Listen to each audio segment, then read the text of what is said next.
Hello good morning. నిన్న match చూసే ఉంటారు, ఎల్ఎస్జి వర్సెస్ ఎంఐ ఇంతవరకు అక్కడ గెలవలేదు. సేమ్ నిన్న కూడా అదే జరిగింది. బట్ గెలుస్తారేమో అని అనిపించింది ఒక సిచ్యువేషన్లో. మాట్లాడుకుందాం ఆ మ్యాచ్ గురించి. నెక్స్ట్ మ్యాచెస్ ఆర్ఆర్కి ఉంది, సిఎస్కేకి ఉంది ఈరోజు. ఆ మ్యాచ్ల గురించి మాట్లాడుకుందాం. 2 మ్యాచెస్ ఈరోజు. ఫస్ట్ వచ్చేసి ఎల్ఎస్జి వర్సెస్ ఎంఐ. ఎల్ఎస్జి 204 కొట్టారు. వాళ్ళు వికెట్లు పడ్డా మంచి బ్యాటింగ్ మంచిగా చేశారు. ఫైనల్ ఓవర్స్లో కూడా మంచి బ్యాటింగ్ చేశారు. హార్దిక్ పాండ్యా మంచి బౌలింగ్ వేసిండు. మంచి కాదు, సూపర్ బౌలింగ్ వేసిండు. ఐపీఎల్ హిస్టరీలోనే ఒక క్యాప్టెన్కి 5 వికెట్ ఆల్ లేదు తీసుకుండు హార్దిక్ పాండ్యా. మంచి బౌలింగ్ చేసిండు. నెక్స్ట్ కొత్త విఘ్నేష్ పుత్తూర్ కూడా మంచిగా కాటన్ బాల్ క్యాచ్ పట్టిండు, మంచిగా వికెట్ తీసుకుండు. అశ్విని కుమార్ కొంచెం టార్గెట్ చేశారు, స్కోర్ ఇచ్చిండు Ashwini Kumar. Okay, bowling batting మంచిగా ఉంది. దీంట్లో హైలైట్స్ ఏంటంటే ఎంఐలో చూసుకుంటే బ్యాటింగ్కి వచ్చారు, 2 వికెట్లు పడ్డాయి పవర్ ప్లేలో. అయినా 64 కొట్టారు. నమందీర్ వచ్చిండు, 300 స్ట్రైక్ రేట్తో ఆడిండు. 10 బాల్స్లో 310 స్ట్రైక్ రేట్ ఉంది. 10 బాల్స్లో మస్తు 4లు 6లు, అంత పెద్ద బౌండరీలు అయినా సరే బాగా కొట్టిండు. ఫస్ట్ పడ్డ 2 వికెట్లు same ball same person catch, దాన్ని డామినేట్ చేసిండు నమందీర్. వచ్చి చాలా బాగా బ్యాటింగ్ చేసిండు నమందీర్. ఇంకొక 5 ఓవర్స్ ఉన్నట్టయితే 1 సైడ్ అయిపోయేది మ్యాచ్. అన్ఫార్చునేట్లీ అవుట్ అయిపోయాడు. టైం అవుట్ తర్వాత డైరెక్ట్ బౌల్డ్ అయిపోయాడు. సైను సేమ్ సెలబ్రేషన్ చూసినాం. దిగ్వేష్ నుంచి మంచి బౌలింగ్ వేసిండు. ప్లేయర్ ఆఫ్ ద మ్యాచ్ కూడా దిగ్వేష్కే ఇచ్చారు.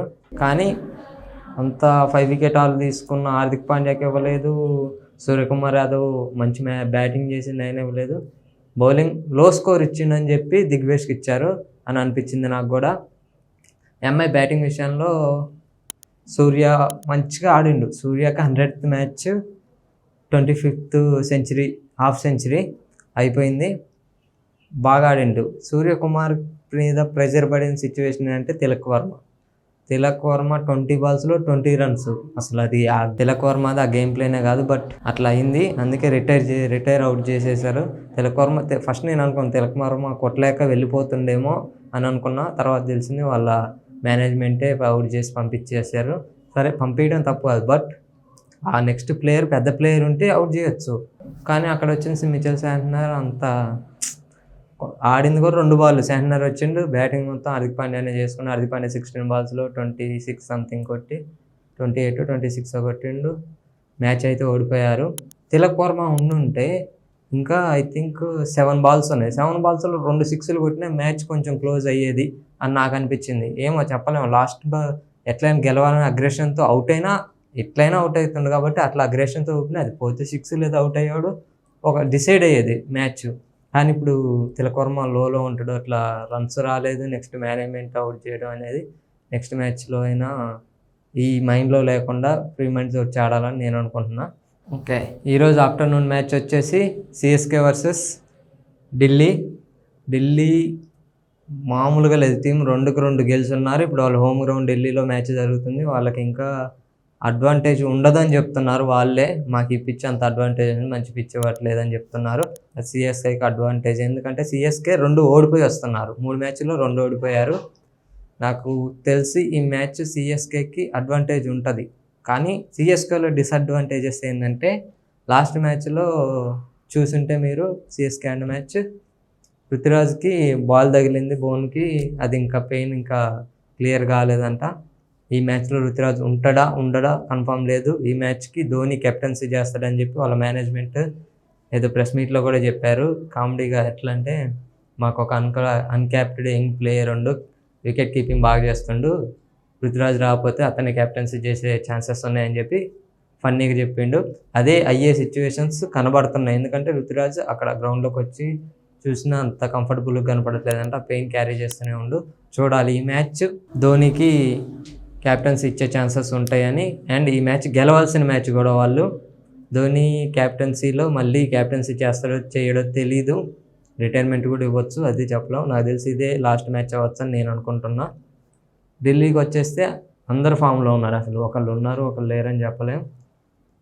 ఓపెనర్స్ లాస్ట్ మ్యాచ్లో చూసాం మనం. చూడాలి ఈ మ్యాచ్ ఎలా ఆడతాడు. కేఎల్ రాహుల్ లాస్ట్ మ్యాచ్లో 2 6లు, ఒక 6 ఒక 4 కొట్టు బాల్స్ మంచిగా ఆడిండు.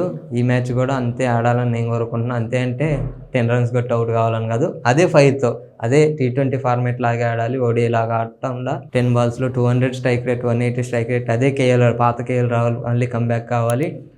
తను ప్రూవ్ చేసుకోవాలి. బయటకు వచ్చిండు కాబట్టి నేను అనుకుంటున్నా.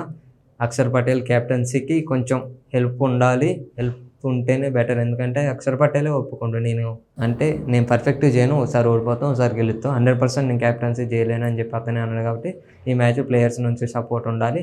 నైట్ ఎంఐ మ్యాచ్లో చూసింది అదే. రోహిత్ శర్మ వచ్చి మధ్యలో చెప్పిండు బౌలర్స్కి, హార్దిక్ పాండ్యాకి అండ్ బౌలర్స్కి.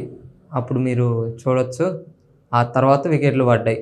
రోహిత్ శర్మ బయట ఉన్నా సరే మ్యాచ్లో లేకపోయినా వచ్చి చెప్పడం, అట్లా వీళ్ళకి కూడా ఢిల్లీకి కూడా అలాంటి సపోర్ట్ కావాలని నేను అనుకుంటున్నా. ఈ మ్యాచ్లో అయితే నాకు తెలిసి సిఎస్కేకి ఛాన్సెస్ ఉన్నాయి కాబట్టి, ఎక్కువ ఉన్నాయి, గెలవాలి కూడా. బట్ హోమ్ గ్రౌండ్ వీళ్ళది కాబట్టి 50-50 ఛాన్సెస్. ఎవరు గెలుస్తారో చూడాలి. ఆఫ్టర్నూన్ మ్యాచ్ కాబట్టి పేసర్స్కి అంత ఖలీల్ అంత చూపించలేకపోవచ్చు. వీళ్ళ స్పిన్ బాగుంది, అక్షర్, కుల్దీప్ వీళ్ళు బాగున్నారు కాబట్టి నాకు తెలిసి ఢిల్లీకి 51% ఛాన్స్ ఉందని నేను అనుకుంటున్నాను. మీరేమనుకుంటున్నారో కామెంట్ చేయండి. దీని రివ్యూ మళ్ళీ రేపు మాట్లాడుకుందాం మనం. ఇప్పటి వరకు నేను చెప్పింది మీకు నచ్చుంటే సపోర్ట్ చేయండి, సబ్స్క్రైబ్ చేయండి. నెక్స్ట్ మ్యాచ్ వచ్చేస్తే RR versus Punjab table toppers. ఇప్పుడు నైట్ జరిగిన మ్యాచ్తో టేబుల్ టాపర్స్ వాళ్ళే. 2 మ్యాచెస్ ఆడారు, 2 గెలిచారు, మంచి రన్ రేట్ ఉంది. ఆర్ఆర్ చూస్తే కొంచెం పూర్ ఫామ్ కొనసాగుతూనే ఉంది. ఆర్ఆర్కి ఒక గుడ్ న్యూస్ ఏంటంటే సంజు శాంసన్ బ్యాక్. క్యాప్టెన్సీ సంజు శాంసనే చేస్తాడు ఈరోజు అని అనుకుంటున్నాను. ఎందుకంటే దానికి ఏదో ఫింగర్ ఇంజురీ అది అయిపోయింది, క్లియర్ అయిందంట. ఇప్పుడు నుంచి సంజు శాంసన్ క్యాప్టెన్ చేస్తాడు. వికెట్ కీపింగ్ కూడా సంజునే చేస్తాడు. అండ్ జైస్వాల్ విషయంలో చూస్తే జైస్వాల్ ఈరోజు మ్యాచ్లో నాకు తెలిసి బ్యాటింగ్ మంచిగా చేస్తాడు. ఎందుకంటే చాలా మంచిగా ప్రాక్టీస్ చేస్తున్నంట. నెట్స్లో ఒక 1 hour ఎక్స్ట్రా ప్రాక్టీస్ చేస్తున్నంట. ఇంతకుముందు మ్యాచెస్ అంత స్కోర్ రాలేదు కాబట్టి ప్రూవ్ చేసుకోవడానికి ట్రై చేస్తుండని చెప్పి అనుకుంటున్నాం.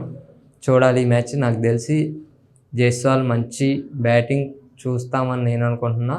పంజాబ్ విషయానికి వచ్చేస్తే క్యాప్టెనే రఫ్ ఆడిస్తుండు అసలు. బ్యాటింగ్ లాస్ట్ మ్యాచ్ కూడా చూసాం 50, అంతకుముందు మ్యాచ్ చూసాం 97. మస్తు ఫామ్లో ఉండు శ్రేయస్ అయ్యర్, వాళ్ళ ఓపెనర్స్ ఇంకా బాగున్నారు. అసలు పంజాబ్ విషయానికి వస్తే వాళ్ళ ప్లేయింగ్ 11కి ఇంకా ఎక్స్ట్రా ప్లేయర్స్ని చేంజ్ చేయలేకపోతారు. ఎందుకంటే ఎవరికి వాళ్ళు ప్రూవ్ చేసుకుంటారు, ఎవరికి వాళ్ళు ఇంప్రూవ్ చేసుకుంటారు. ఇంకా మ్యాచ్ అసలు ప్లేయింగ్ 11 చేంజ్ చేయడానికి ఛాన్స్ ఉండట్లే. హెల్దీ హెడ్ఏక్ అయిపోయింది శ్రేయస్ అయ్యర్కి. చూడాలి ఈ మ్యాచ్లోనే ఏమన్నా చేంజ్ చేస్తారా లేదా చూడాలి. మరి వీళ్ళ బౌలింగ్ బ్యాటింగ్ అన్ని టాప్ క్లాస్, అసలు చాలా బాగున్నాయి. నాకు తెలిసి ఈరోజు నైట్ జరిగే మ్యాచ్ మాత్రం ఖచ్చితంగా క్లోజ్ మ్యాచ్ అవుతుంది. 200+ స్కోర్ వస్తుంది అని నేను అనుకుంటున్నా. హోమ్ గ్రౌండ్ అడ్వాంటేజ్ కూడా ఉంటుంది కాబట్టి చూడాలి మరి. కానీ దాన్ని యూజ్ చేసుకుంటారా లేదా అని నేనైతే అనుకుంటున్నాం. ఇంతకుముందు మ్యాచెస్ కూడా చూసాం, కొన్ని హోమ్ గ్రౌండ్స్లో ఓడిపోతారు. ఇక్కడ ఏం జరిగిద్దో చూడాలి. ఈరోజు నైట్ జరిగే మ్యాచ్ మాత్రం నాకు తెలిసి పంజాబ్కి కొంచెం అడ్వాంటేజ్ ఉంది. బట్ ఆర్ఆర్కి ఇంపార్టెంట్ మ్యాచ్, గెలవాలి కాబట్టి చూడాలి మరి ఎవరు ఎలా ఆడతారని. మీరేమనుకుంటున్నారో కామెంట్ చేయండి. Thank you.